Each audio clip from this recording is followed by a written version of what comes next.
Bob Hope once said this about Jack Benny, quote, "Jack's a great musician and I'm a great actor. It takes a great actor to say Jack Benny is a great musician." Would you please welcome the man who never passes a buck, because the buck stopped with him. Ladies and gentlemen, Jack Benny.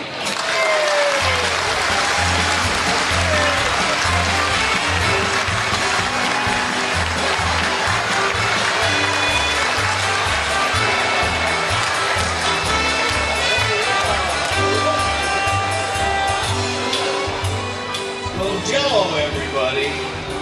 Gee, I'm glad you came down and sat in the front row. You can fade that out, Andrew.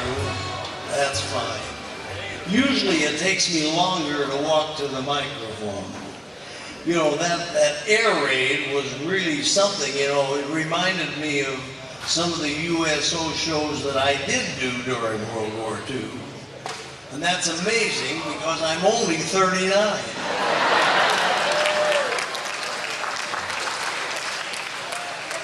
But you know, I didn't know if I'd make it here tonight because when I went down to LAX in California to get on the plane, they pulled me aside and they said, "All right, mister, open up that case. What you got in there?"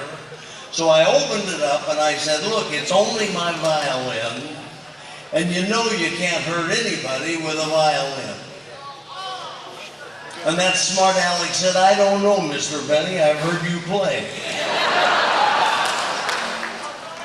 But then when I landed in Chicago, you know, I got off at O'Hare and the traffic was amazing in the airport, thousands of people as usual. Well, usually somebody spots me and they hold me up for autographs and pictures, you know. So I thought maybe I can sneak right through the crowd and nobody will recognize me. Well, I went about 50 or 60 feet and not a soul had seen me. And then somebody yelled, "Look over here, it's Jack Benny." Well, they all turned on me, held me up for almost an hour. I was so embarrassed. I'm almost sorry I yelled. But you know, I took a little tour of your town, and it reminds me a lot of Waukegan, Illinois, where I was raised. And you know, Waukegan has been so nice to me. They put up a Jack Benny statue. I hear the pigeons love it. And they built a middle school called the Jack Benny Middle School. They call them the 39ers. And their school colors are green and white, the color of money. And they put up a Jack Benny Performing Arts Center. And a few weeks ago, Rochester came running into the house all excited. He just got the copy of the Waukegan newspaper. We still take it. He says, "Look, boss, in a couple of weeks, they're going to have a Jack Benny look-alike contest." Well, you know, I love a little joke. So I said, "Well, get me a ticket, and I'm going to fly back to Waukegan and enter the contest as a joke, you know." So I slipped into town unnoticed, entered the contest. I came in fourth. But while I was there, I went over to see some of my old school friends. One of my good buddies is a banker in town. And he was telling me that a few weeks before I came into town, a fella had escaped from the jail, was running down the street, and as he went by his bank, there was a little tree out in front, and this criminal went over and he broke a little limb off the tree, picked all the leaves off of it, ran into the teller, pointed it at her, and says, "Give me all your money, this is a stick-up." Well, she laughed in his face and said, "You better try a different branch." But, you know, in California, the criminals are a lot tougher. That's right. A few weeks ago, I was in one of the banks. They'd asked me for a loan. And I was standing there, and a fellow ran in. He had a mask on and a gun and a little bag, and he went right up to the front of the line And he pointed the gun at the poor girl and he says, fill up this bag with all your money and make it snappy. Well, she did. She was terrified. And after she gave it to him, he shot her. And then he turned to the first guy in line and he said, did you see me rob this bank? And the guy said, yeah, and he shot him. Then he turned to the next guy and said, all right, how about you? Did you see me rob this bank? The guy said, oh no, but my wife did.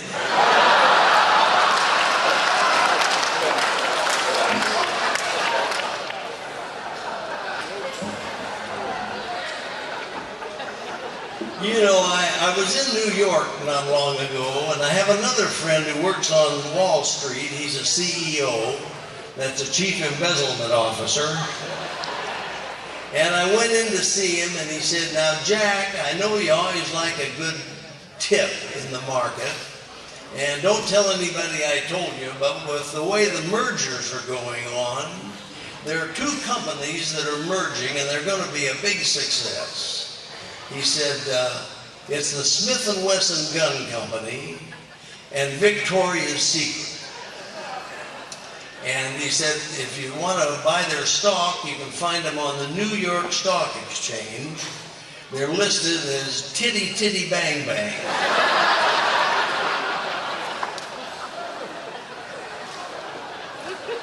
And he said, and the first product, their first new product as a merged company is coming out. It's a little handgun, and it's called the Congressman. And I said, well, why in the world would they call a handgun a congressman? And he says, that's because it doesn't work and you can't fire it. It's okay, you can clap for that.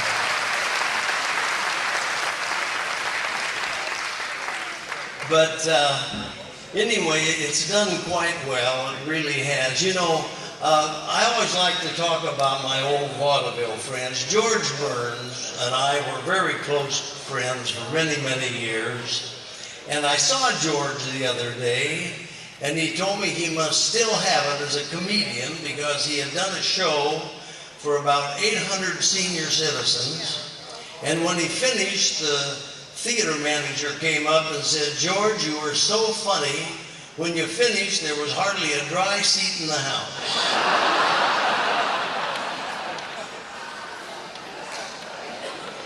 You know, back in vaudeville, George tried all kinds of acts. He had a dog act, and he had 3 or 4 dance partners, and this is all before he met Gracie.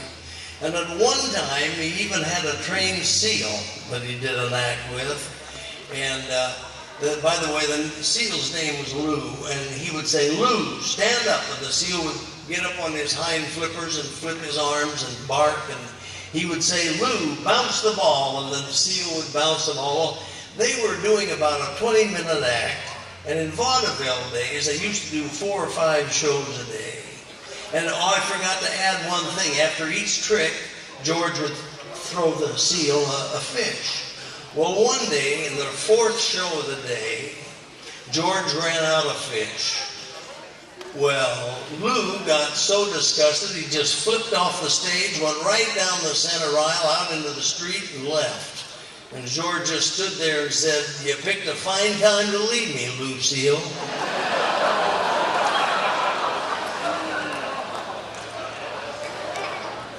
You know, Gracie was such a wonderful comedian. I'll never forget one time, George and Gracie and myself, we were having a dinner at an outside cafe there in Hollywood, and all of a sudden a truckload of sod went by, and Gracie said to George, oh, look, George, that's what I want to do when we're rich. And he said, what do you mean? She says, send our lawn out to be mowed. Well, I know that you all asked if I'd be playing the violin tonight, but Andy said most of you brought your tickets anyway. So right now I'd like to play my theme song, Love in Bloom. And many people have asked me if I ever had a steady job as a professional musician.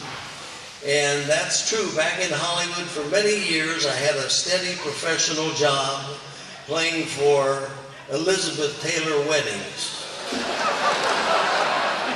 So right now, here's my theme song, Love in Bloom, but first I have to do a little warm-up.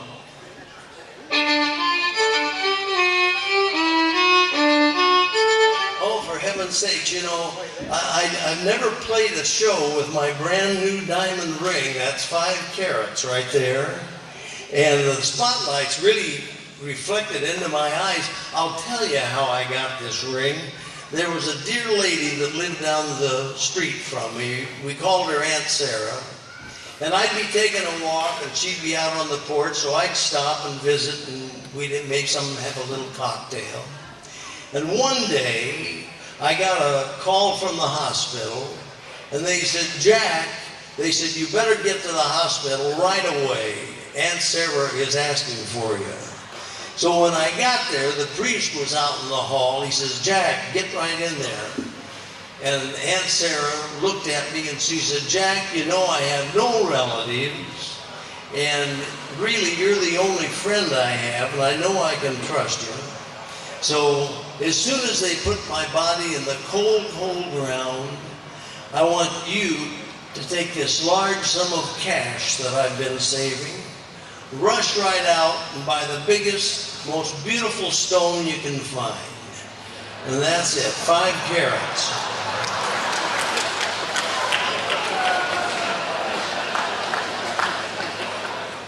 So right now, here's my theme song, Love in Bloom.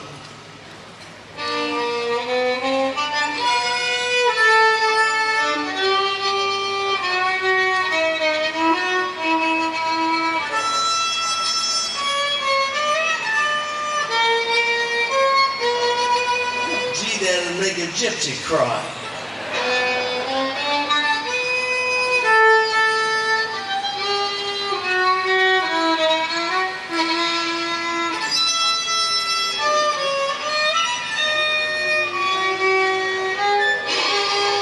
When you're hot, you're hot.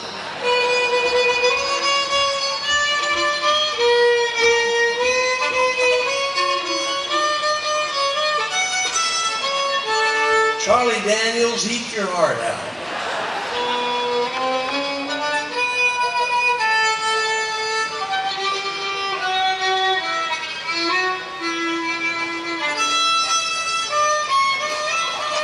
Big ending. We're a little late, folks. Thank you very much.